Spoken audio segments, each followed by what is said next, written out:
আমরা সারাটা জীবন শুধু সুখ খুঁজেই বেড়াই, শান্তি খুঁজে বেড়াই, কিন্তু সুখ অথবা শান্তি কোনোটাই পাই না।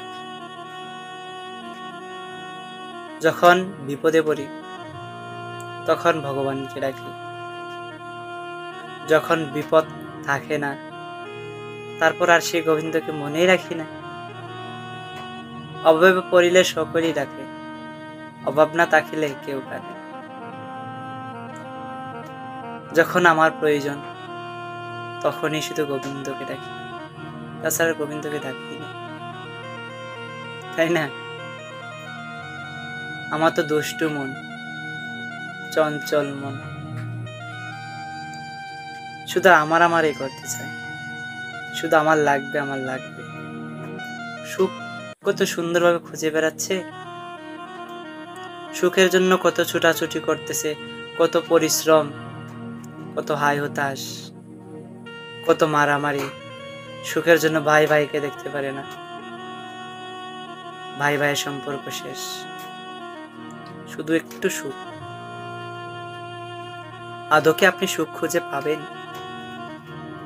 দেখেন তো, একটা বিপদ যাইতে না যাইতেই চোখের সামনে আরেকটা বিপদ ভেসে উঠে। মনে মনে ভাবি এই বিপদটা শেষ হয়ে যাক, আশা করি আমার সুদিন আসবে, সুখের সময় আরেকটু আসবে। কিন্তু ওইটা চলে যায়, তারপর আরেকটা চলে আসে, একটার পর একটা বিপদ ক্রমে ক্রমে আমার সামনে উপস্থিত হতেই থাকে। অথচ আমি কি করতেছি? সুখ খুঁজে বেড়াচ্ছি। সুখ খুঁজে কি পাবো? দেখুন তো একবার ভেবে, সুখ কি আজও খুঁজে পাবেন? কোনো পাবেন না।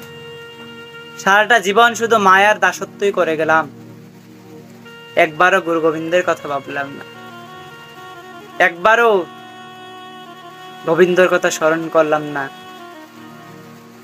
সারাটা জীবন শুধু মায়ার দাসত্বই করে গেলাম, মায়ার মোহে পড়ে গেলাম। একবারও সেই আমার পরমকে চিনলাম না, একবারও সেই আমার অনাদিনাথকে চিনলাম না, যিনি কিনা আমাকে ধরাতে পাঠিয়েছেন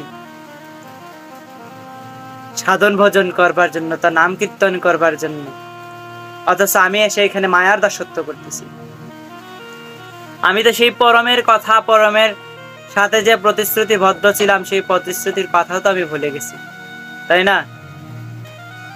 এ হচ্ছে আজব এক মানুষ। আমরা প্রতিশ্রুতি রাখতে জানি না, প্রতিশ্রুতি ভঙ্গ